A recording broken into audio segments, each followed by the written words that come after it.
Are we starting? We are starting. Okay. To the right. Move this back a little bit. I clicked at the bottom. Now maybe I turn it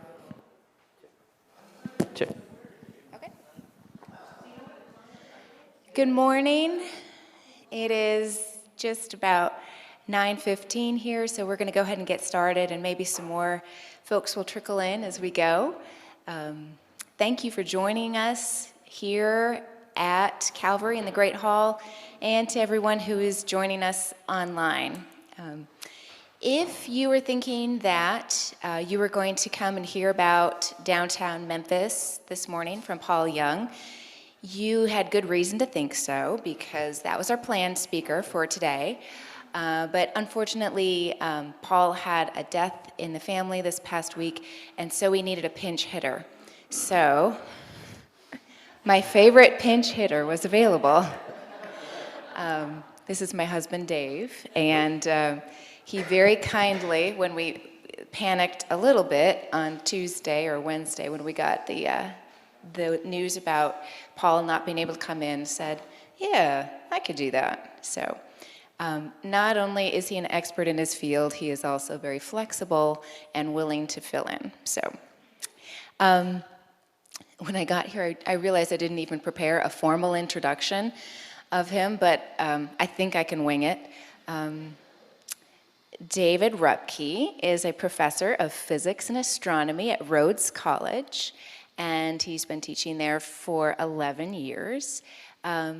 His research interests include galaxies, galaxy composition, and galaxy merging, and galactic winds. That was one of our early dates, actually, was looking at his dissertation on galactic winds. He's really, obviously really smart. He does a lot of research and coding. He's published in numerous journals, and he also cares about teaching. I actually started out as the teacher, but now he has many more years of teaching experience than I do, and has really worked to connect with his students in active learning methodology, and getting to know them, and sharing his love of the heavens and the cosmos with them. When he is not coding at his computer, you might find him riding his bike, or fixing mine, or baking bread. In the pandemic, he got caught up in the sourdough phenomenon, and to the rest of the family's benefit. But he is a person of faith and of science, and I really think you will be excited to hear about how those two areas come together for him. So please welcome Dr. David Rupke.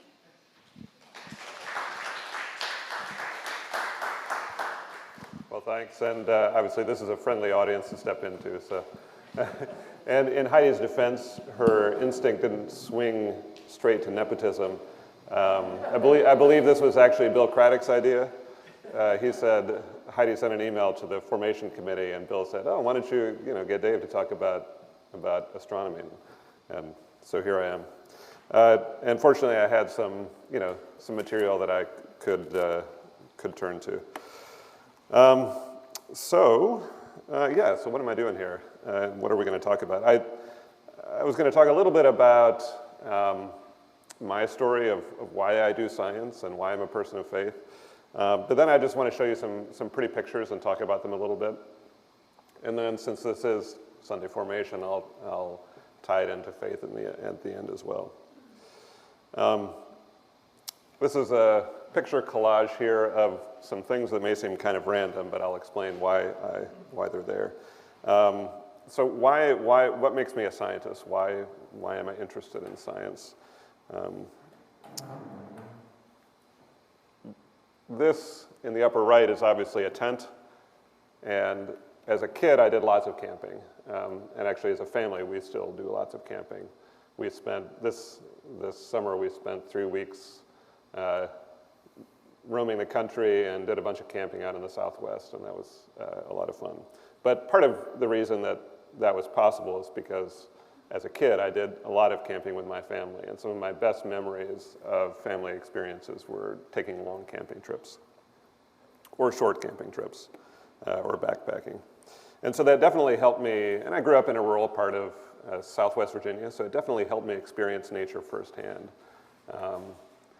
And you can do that here in Memphis in a city too, but it can be a little different. I think you really have to get out. So sort of a deep appreciation for the natural world, certainly, in an experiential way. But of course, in the nerdy science way, right? This is a clock, and I still remember the first science project I did as an 8th grader.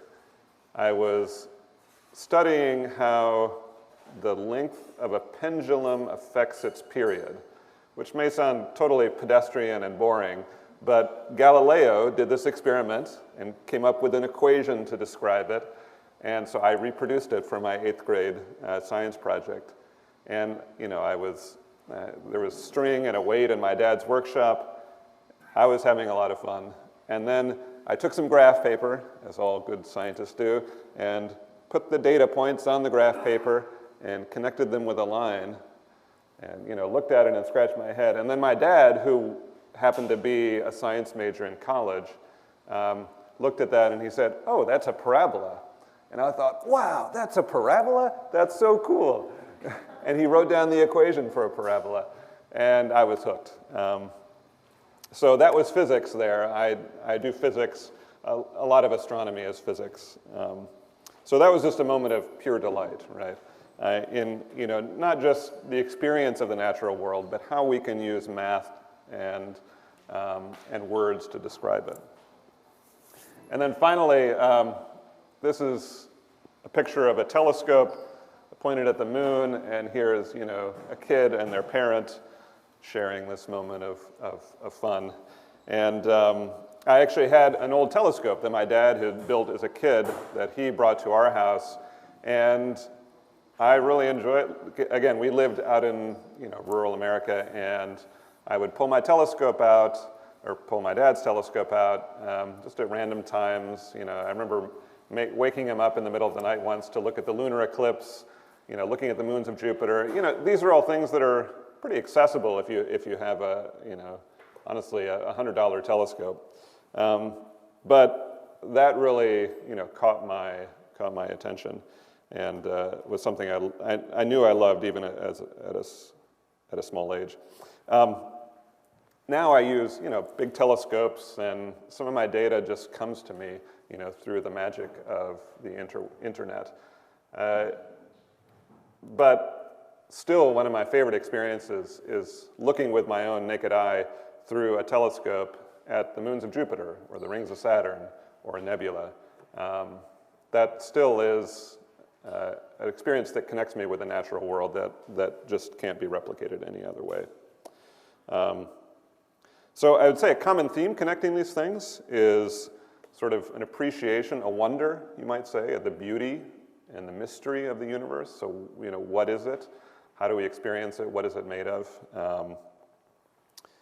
It's a privilege, honestly, that I get to, as an adult, get to do this for a living. That's pretty cool. I kind of have to pinch myself sometimes that is the case. So that's kind of why I'm a scientist, or maybe some reasons why. I'm sure there's others. What about my faith? How did I get there? Well, again, I think my experience, of the natural world, God as creator. I mean, I share this with, cultures, going back to the beginning of time. We look at the world and say, where did it come from? And so, my picture of the night sky, I think, see that connection with the natural world definitely connects me with God as creator. This is a famous icon, Andrei Rublev, which is, the Trinity. And so the Trinity is, of course, a model for God as love and community. And that's definitely been a common theme in my life. And I've been able to connect, the joys of automatic updates.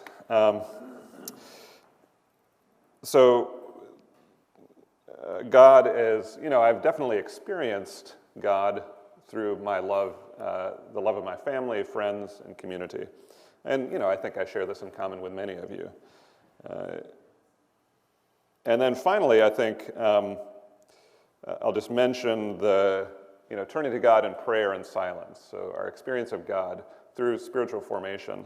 And I think for me in particular, the space of contemplation is modeled by the Christian mystics is an important one for me. And I'll talk about that a little bit in a little while. But a common theme connecting these things is a wonder and wonder at the beauty and mystery of God. So, we have creation and we have God, and those are connected, obviously. Okay, so how do we wonder at the beauty and mystery of reality through science and faith? And I want to talk mostly about science, but then I'll bring us back to faith at the end. This is an image that I show repeatedly to students and folks of all ages, and I think it sort of captures, it's my favorite image of the cosmos. And it captures the entire universe, in essence, in one breathtaking shot. So it's, from where you're sitting, it may not look like much. It's mostly blackness with little points of colored light. But if you zoom in on that blackness, you'll start to see lots of little things. It's not actually the entire universe, of course. And in fact, we can only see a small part of the universe because what we call the observable universe, the actual universe itself, could be infinite in size, but it's certainly much, much larger than what we can actually see. This is actually just a little pencil beam. If you point your finger, up at the night sky, this image is much smaller than the tip of your finger. So it's just a little tiny piece of the sky. But it's enough of a slice that we can say this is what most of the universe looks like, more or less. Does anyone know what this image is? Does anyone know what this image is?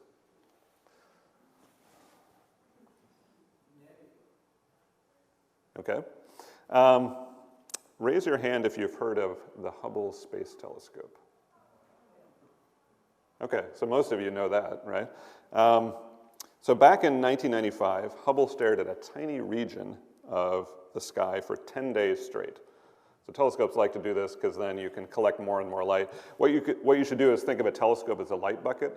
And so, you set a bucket out in the rain, and the longer you set it out there, the more water you'll get.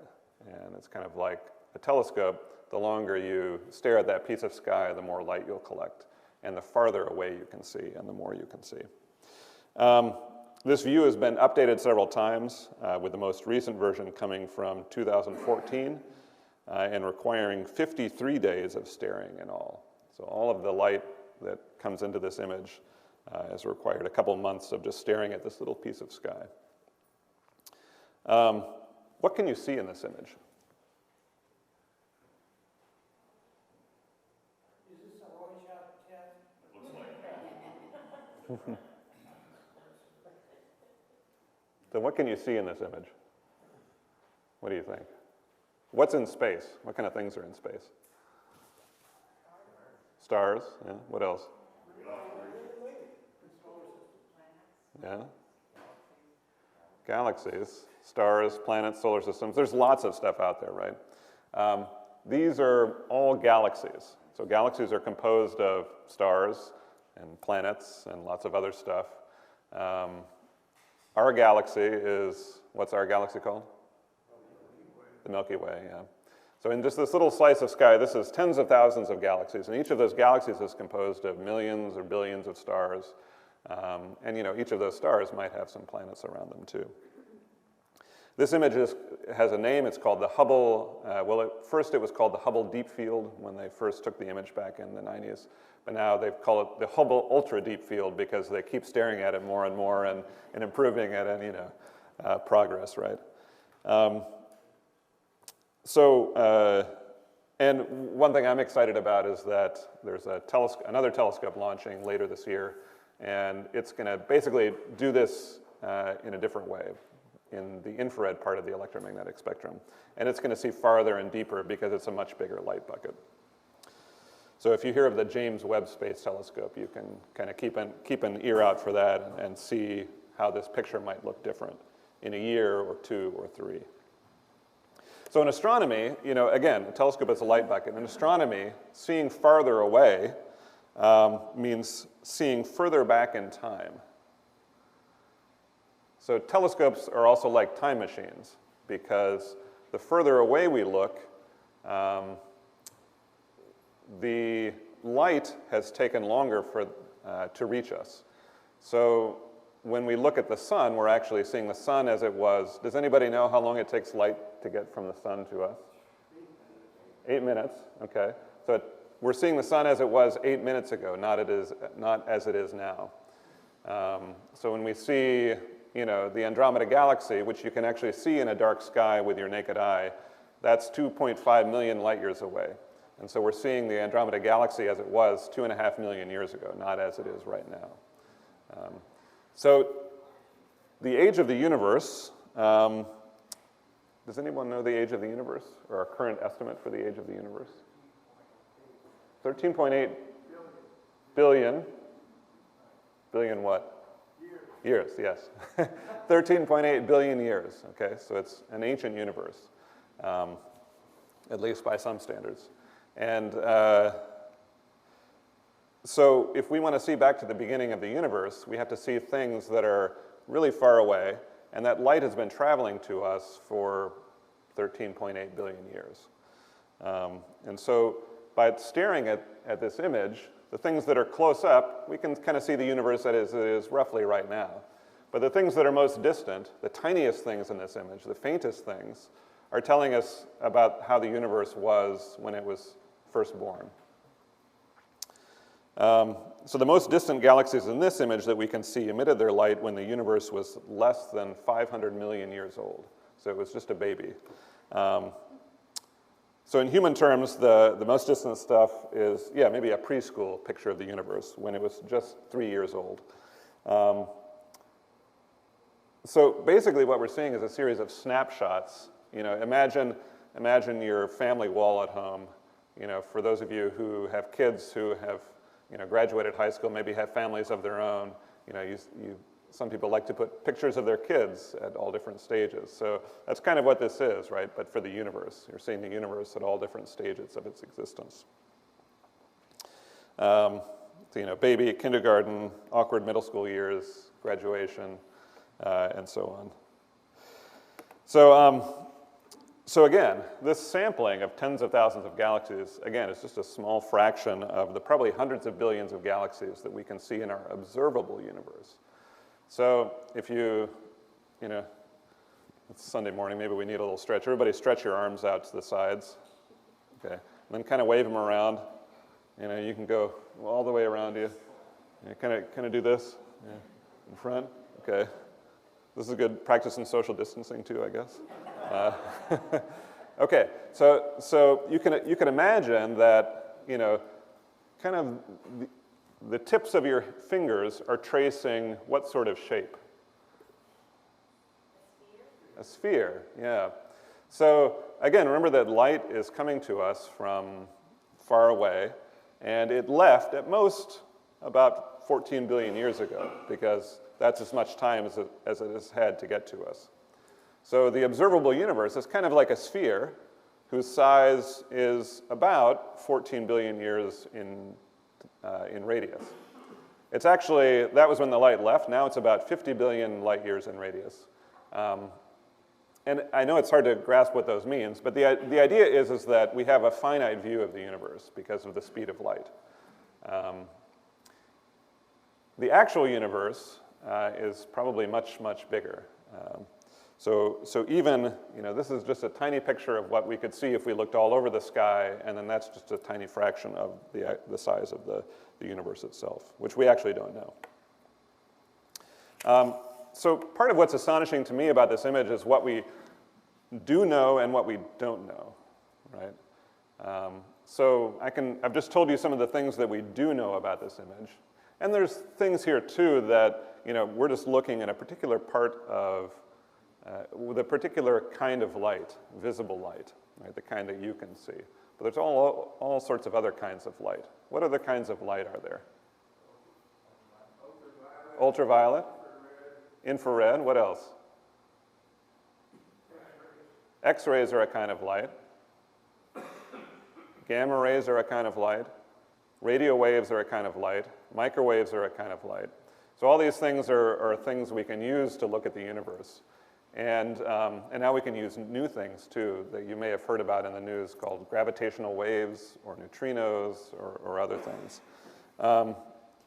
So, if we looked at this image and other types of light, we would see different things.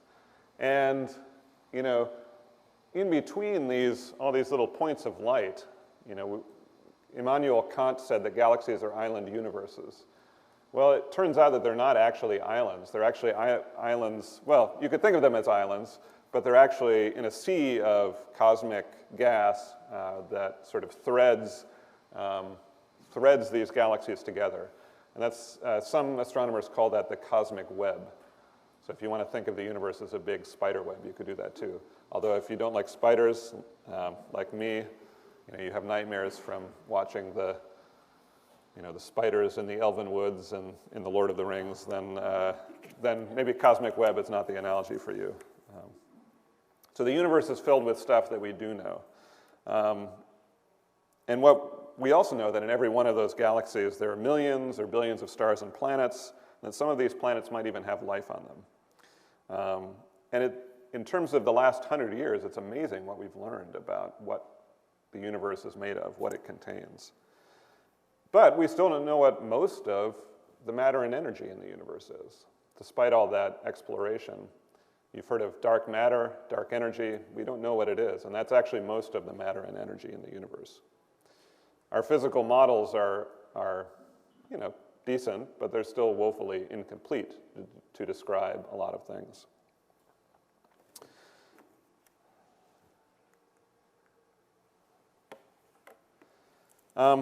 So one big unanswered question, is there other life in the universe? Is there other intelligent life in the universe? I want to ask you to answer that right now, and I'm not going to answer that. One of the things that actually excites me most in the last 10, 20 years of astronomy is all of the planets that we found in our galaxy. So it turns out that our galaxy is filled with planets. We're not alone in terms of the possibility of life. That's certainly true. Does anybody have any guesses as to what do these images look like to you? What do they remind you of? Yeah, so these are different stars. Yeah, that's good. They actually look a little like galaxies to me. I study galaxies, so I look at these and I'm like, oh, but no, they're not galaxies. But it turns out that lots of things are like other things in the universe. So these are stars, and what's around those stars? Yeah, there's probably planets around these stars, but what we're seeing here is actually sort of planets forming, okay? So these are like baby solar systems. And these are just a few images from an observatory on a high desert in Chile. This desert is it's one of the driest deserts in the world, and the thing I always remembered about it is there are these strange poisonous spiders there, but I think it's at 14,000 feet, so it's very high, as a lot of these astronomical observatories tend to be. But what ALMA, astronomers also love acronyms, so this particular observatory has the acronym ALMA, and ALMA looks at cosmic dust. And so what you're actually seeing here is the cosmic dust as these solar systems are forming. So planets are coming together. So this dust somehow comes together and forms these planets. And we're still learning how that happens. But when I saw these images, this is one of these images that I've seen lately that just sort of, again, kind of got my attention and just said, wow, that made me say, that's really amazing. Just the amount of detail that you can see. And it's a little hard for you guys to see this from where you are in this lighting. But if you look up, I can tell you where to go to look at these images on your computer if you want. So the protoplanetary disks of ALMA, baby solar systems, and that we can take pictures of those is pretty miraculous, I think. So those are just a couple of things amongst lots. I tell my students, and I try to get my students to read something called the Astronomy Picture of the Day. This is a website that's been ongoing for, I don't know, years and years, decades, I think. And it's the one website that I check every day. There's always an amazing image of something and a little text accompanying it. And I learn a lot. So if this stuff wows you too, the Astronomy Picture of the Day. It's well worthwhile. So kind of bringing that together a little bit, scientists do follow wonder and pursue beauty. As you know, if these images give you a taste of that. I'm going to read this to you here. This is a comic, an internet comic. We don't read comics on the paper like I did when I was a kid. The problem with scientists is that you take the wonder and beauty out of everything by trying to analyze it. That's what this one woman is saying, and then another woman runs up saying, dude, my plasmoidal slime molds have heightened pigment production. Check out that yellow color. That actually makes them zinc resistant. Amazing, right? And speaking of zinc, one of my kids' friends was, Rosie's friend, Aaliyah, was learning about zinc today and was telling me all about the biological importance of zinc. So when I read this, I thought, oh, there it is. And then the other woman says, it looks like dog barf. And then the woman with the slime mold says, yeah, F. septica is nicknamed dog vomit slime mold. Cool, huh? Check out my slides. And then the other woman, the woman who first said that the problem with scientists, she says, okay, never mind. What's wrong with scientists is that you do see wonder and beauty in everything. Oh God, it's moving. And then the other one says, wants to hug you, so cute. So, yeah, so, you know, we all have our passions, and scientists have their own passions for kind of weird and crazy stuff. But in the end, what personally attracts me to science is, again, when I come back to this idea that, you know, on the one hand, it's this discovery and understanding, sort of unveiling the sort of the amazing things of the cosmos. But part of why that's cool is because there's so much that's unknown. So it's that unveiling the mystery of the unknown. So this is a quote that I picked up from a professor at University of California, Stan Woosley, and he was commenting on a paper about supernovae. And he says, for now, the supernova offers astronomers their greatest thrill, something they do not understand. So the thrill is, you know, what is it? And can we understand it? So how does science approach knowledge? And I think this is where we get into, you know, our kids. This is what we want to teach our kids, is that science is not a body of facts or a set of weird terminology. It's a process of model testing, so testing models for the universe. Reality is what it is, and science just makes toy models, you know, Tinker Toys if you want, or Lego block models of some of the things in the universe. So as an example, Isaac Newton, you guys have heard of him, you know, the famous falling apple that hit his head, and he said, aha, gravity. That might have happened. So he developed a model, which was mathy, a mathy model for gravity back in the 17th century, which many of you probably learned about you know, you've seen the equation in a class somewhere. It worked great until the 20th century. Then observations started to emerge in which his model stopped working. So in other words, the model broke. And again, for a scientist, that's great. We want to break our models, right? I know my kids, when they build Lego models, and, you know, I mean, kids have all sorts of approaches to Legos, right? But some of my kids like to build them, and then they want them to stay pristine, right? And then somebody knocks over the Lego model, and it's a crisis. And I always remind them, but then you get to rebuild it. That's the fun part. Or maybe make something new. So for a scientist, breaking the model is what we actually want to do, because we know the models are never completely correct. So it means we've opened the door to discovery if we can break the model. So again, science doesn't tell us anything with absolute certainty. It just deals in probabilities. Right? It just says, well, this is maybe more likely than this. And sometimes we can say that with more certainty than others, right? But in the end, all models will break and fail. And that's a good thing.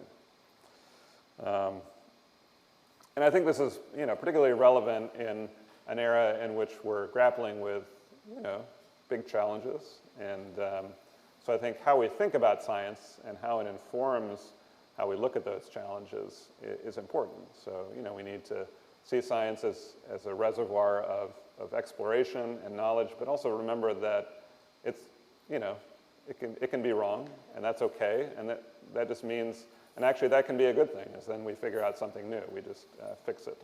We try to fix the model. We take the broken Legos and pick up the pieces and maybe make something better. Okay, so let me bring us back around to faith, since that's important too, and it is another way in which we look at the beauty and mystery of the universe. This is a picture of some flowers, which I'll explain in just a minute.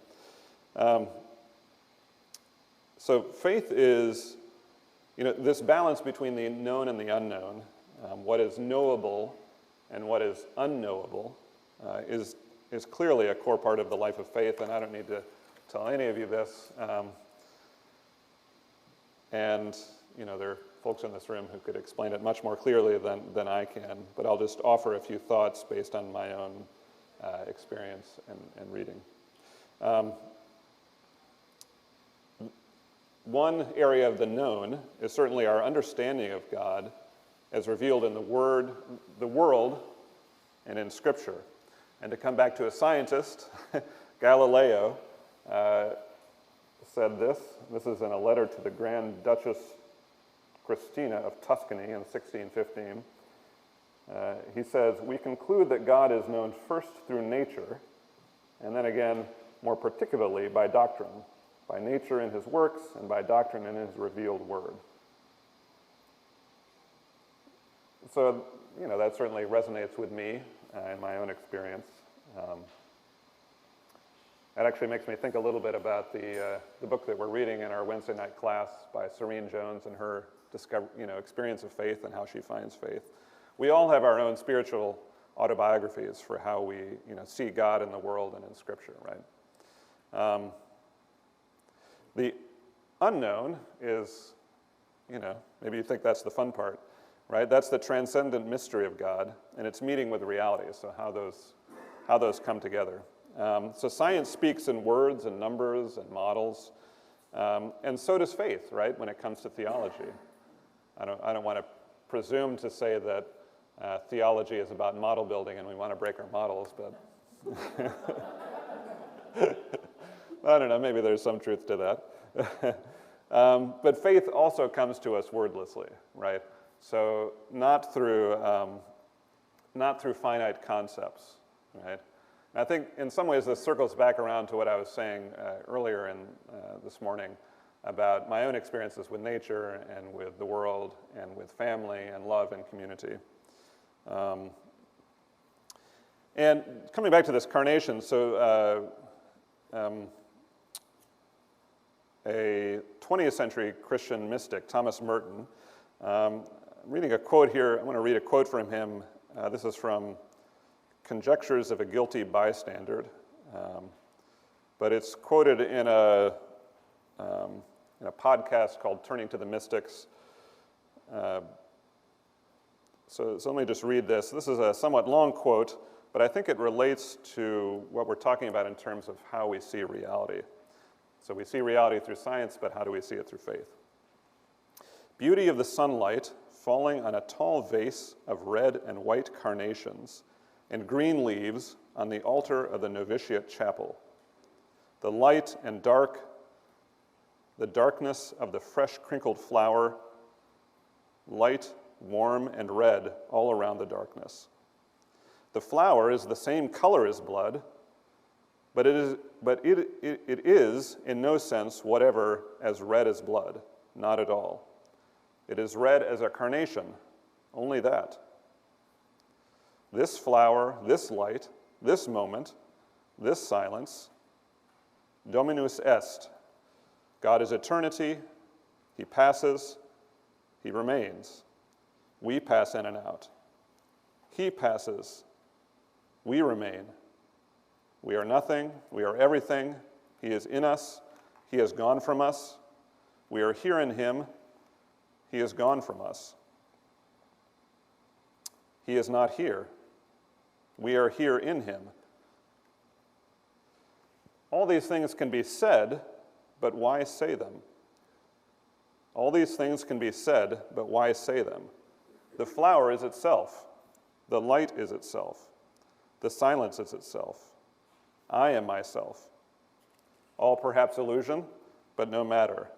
For illusion is the shadow of reality, and reality is the grace and gift that underlies these lights. These colors, this silence underlies, is that true? They are simply real. They themselves are his gift.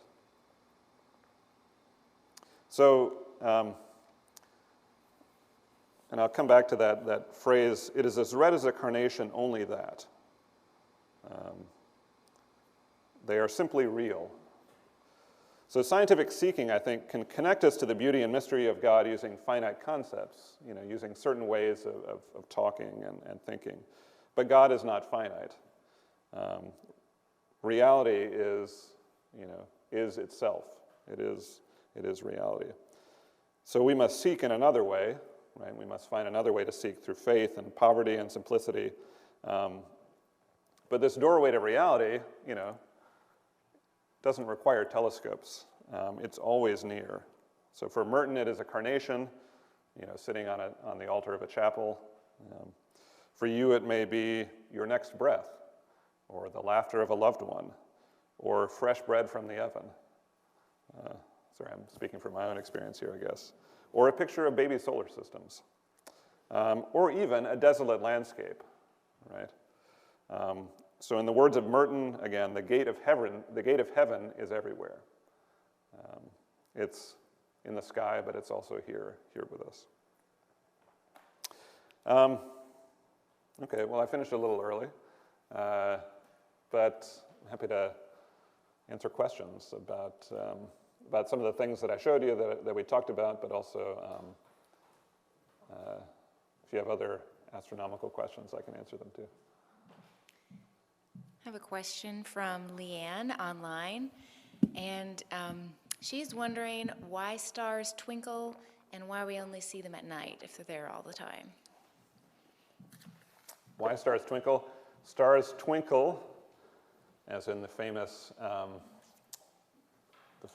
song, the words of the lyrics. I guess the song actually comes from Mozart, but the lyrics. The stars twinkle because of the Earth's atmosphere. So actually, if you were out in space, you wouldn't see stars twinkling. So the atmosphere is actually moving around all the time. You've seen the wind blow, you've seen the clouds move. So that's evidence of that, right? And the atmosphere actually moves the image of a star around a lot. So that's what makes it look twinkly. And the cool thing is, if you go into your backyard and you don't see it twinkle, that probably means it's a planet.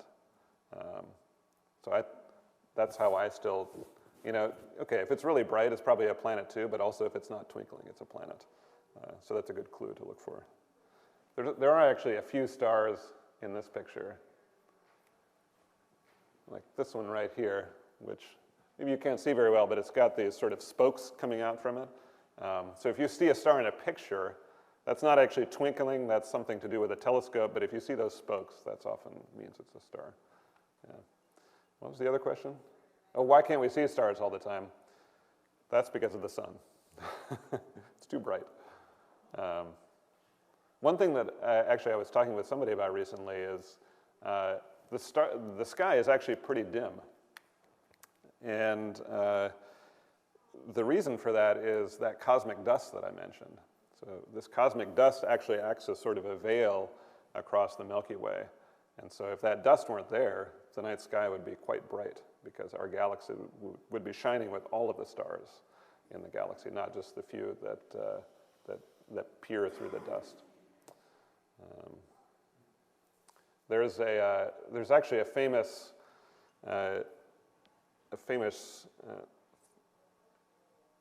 thing, I'll just call it a thing, it's called Olber's paradox. And so this is a way of actually thinking about how big the universe is. And so if the universe were truly infinite, and stars were sort of distributed evenly throughout the universe, then the night sky would be completely bright. So it would be daytime all the time. So that tells us something about, so it's sort of something simple like that. The fact that it is not tells us that the universe is not that way. Olber's paradox, if you want to look that up. Yeah. Other questions? What is cosmic dust? What is cosmic dust? Yes. Well, it's not the same thing that that you dust up from your house. Although that's an appealing image to think of lint and bits of insects and floating around in space. But it's actually, but it's not all that dissimilar. It's little, it's the bits of lint from planet formation. Those protoplanetary disks that I was showing. Right, it's actually little tiny bits of some of it's charcoal. So the stuff that you get when you burn, right? It's kind of like that. So soot. Some of it's little. Most of it's made of carbon and silicon and some of the same elements that are here on Earth. So it's all like the same stuff. It's just organized in different, much simpler ways. It's tiny stuff. So yeah, it's the same in a certain way, but it's not. It's not the lint from your sweater. It's a lot smaller than that and perhaps less interesting. Yeah. I'll go. Sure. So I love your description of the Legos or the model that's between us and reality trying to get us towards it. And it makes me, and I actually support what you say about theology, that we also have these models that's built into good theology, that the model itself or the holy text is supposed to get beyond itself. We're in a really difficult time in having a sense that we have a shared language or system that describes reality, even on a most basic level. I think one example, the examples in the every week is vaccines. Mm-hmm. And we really feels like to me we're in a time when there's not a shared sense of how we actually get at the truth. My question, I think, is, I know how I feel like religion's been responsible when we say, sorry, science, I have Genesis, the first few chapters, don't tell me how the world was made. We've had a tendency to misread the Bible and do some things and not see.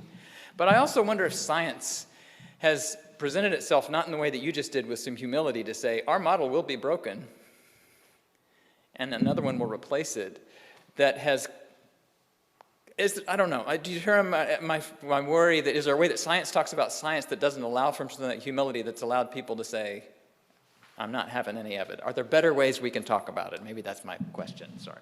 Yes, absolutely. And I think that's something that I hope would get across is that I think science is a great tool, but I think humility is the right approach. And honestly, I see a lot of our issues and how we talk about science as a failure, not in religious education, but in science education.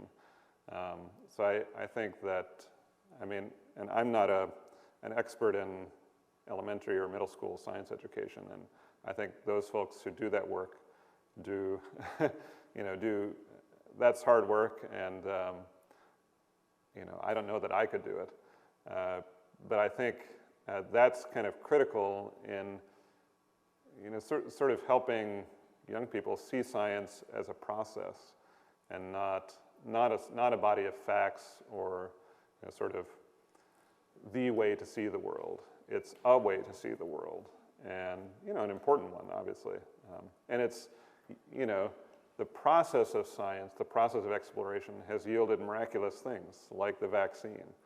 I think the story of how we got the vaccine is, a pretty cool story of scientific inquiry, although connected with that is human perseverance. The woman who was really pursuing the mRNA technology that enabled the vaccine, did so through a lot of difficult circumstances and challenges. So, so anyway, but to get back to your question, I think, and again, this is my opinion, but I wholeheartedly agree that we need to find a way to talk about science that sees it as a process, not of, I guess people are always searching for certainty, and so maybe it's easy to grasp on, to grab on to, oh, well, science will tell us the answers. But in reality, it's a tool and not it won't give us all the answers. But it's certainly a great tool for a lot of things. Yeah. So yeah, great question. So many people are reporting. It's a long way to walk, Kate, I know, sorry.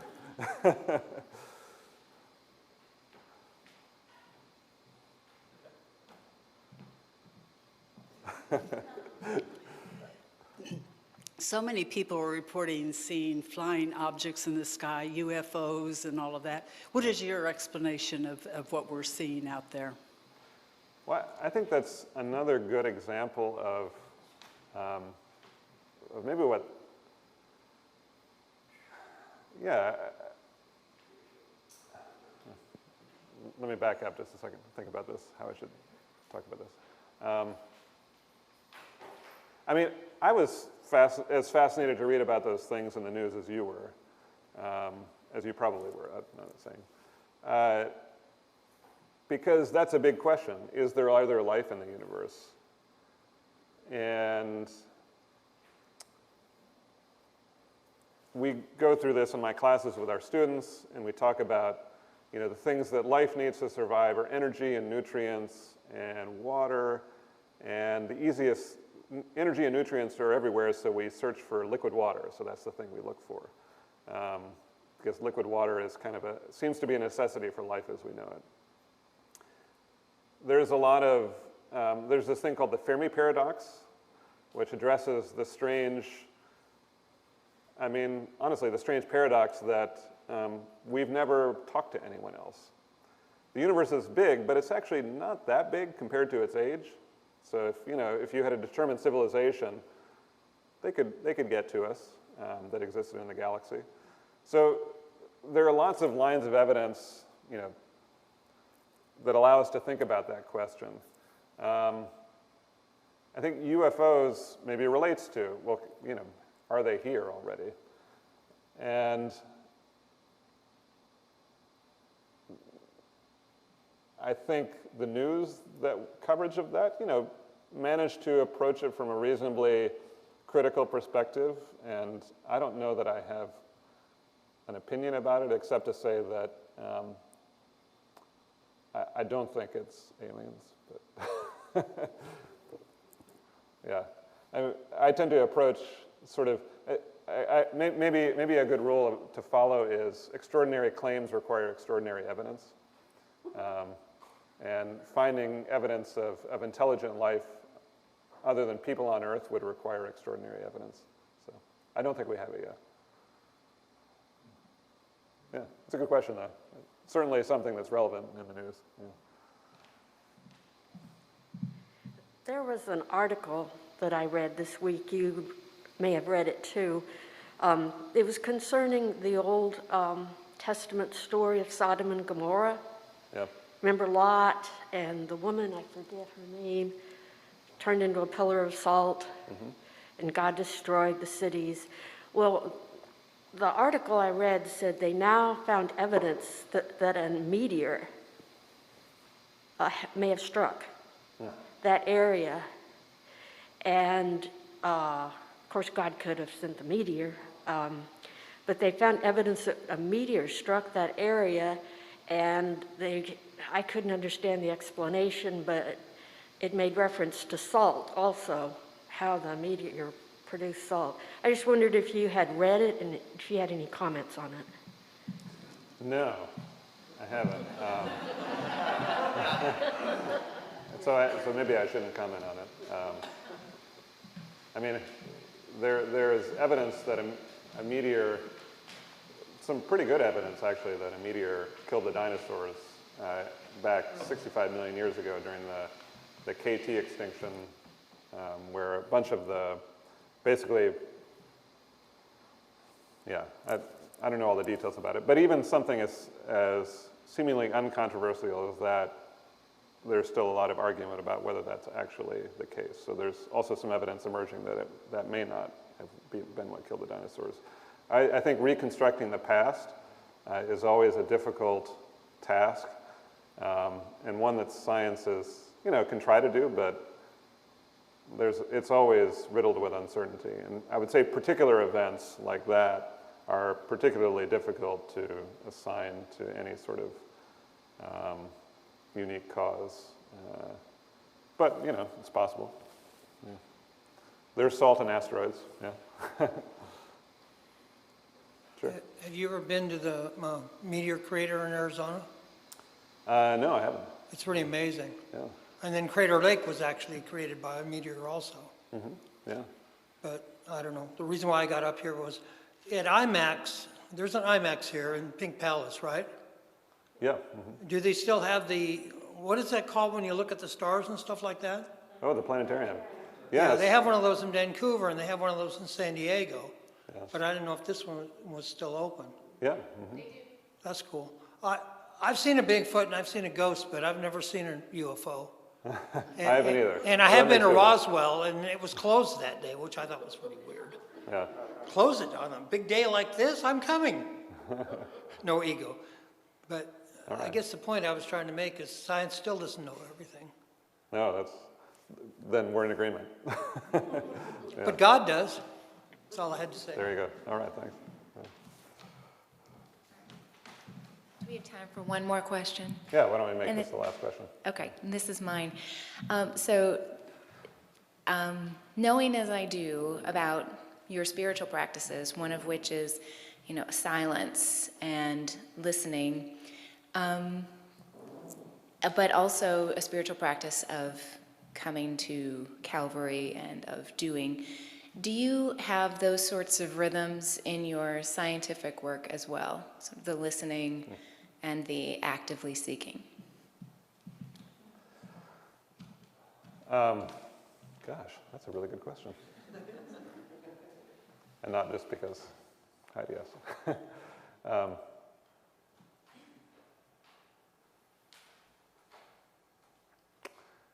I think I probably err too much on the side of activity, because there's always so much to do. And whether it's writing or coding or meeting with collaborators or writing proposals or going to conferences or doing all the myriad activities that we all do in our jobs. I could use more time for reflection. Yeah. One habit I've taken up recently is actually using a paper notebook again and taking notes, and I try to write in cursive, so that slows me down a little bit. So actually, I think that's helped me be a little more reflective. Scientists we always talk about note-taking because keeping a lab notebook is sort of one of those sacred cows that, you got to do that because you always want to be able to reproduce the thing that you did. Scientists also talk about reproducibility because if you do an experiment, there's a decent chance you made a mistake. So it's always good to check it, to have somebody else do it, or for you to do it again. We could talk a lot about mistakes I've made in my career, or every day, really. And I think, kind of keeping a notebook, sort of keeping track of what I'm doing maybe is my reflective thing. But maybe I could use more silence in my work too, just sitting there listening.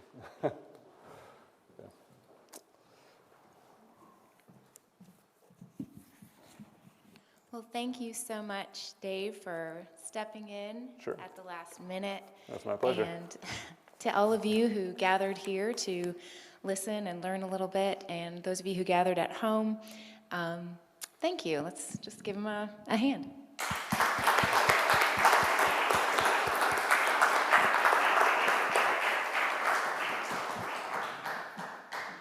All right, well, thanks to you all for listening. Well, asking good questions.